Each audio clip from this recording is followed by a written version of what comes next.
Je ne sais pas ce que dit le profil Facebook de Mark Zuckerberg ce matin, mais il va avoir une journée compliquée. Il est devant le Congrès américain pour une audition très attendue, Mathieu.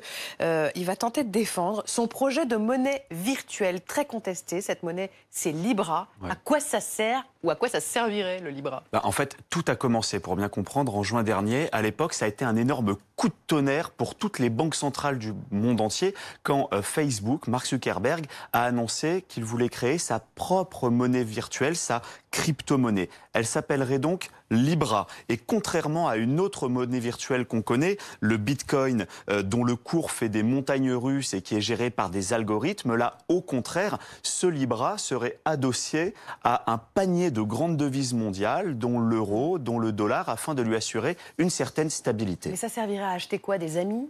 Eh bien, ça servirait à faire toutes les transactions de votre quotidien. D'accord. Via votre téléphone, via votre ordinateur. Sauf que ça a été un tel choc que ça a été la levée de bouclier générale. Oui, et le fondateur de Facebook savait qu'il avançait en terrain miné, car c'est normalement de la prérogative des États de battre monnaie. C'est un élément clé de leur souveraineté.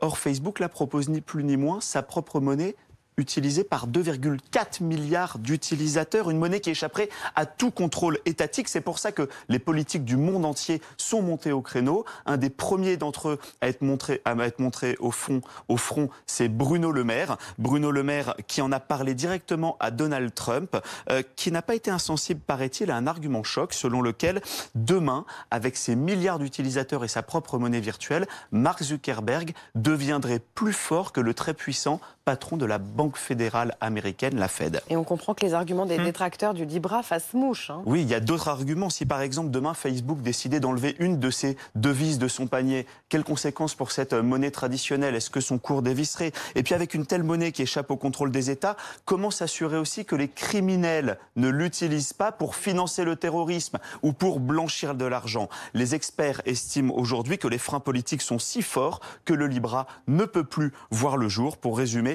il est hors de question pour les États et les régulateurs de laisser les clés d'une monnaie mondiale entre les mains d'une entreprise privée.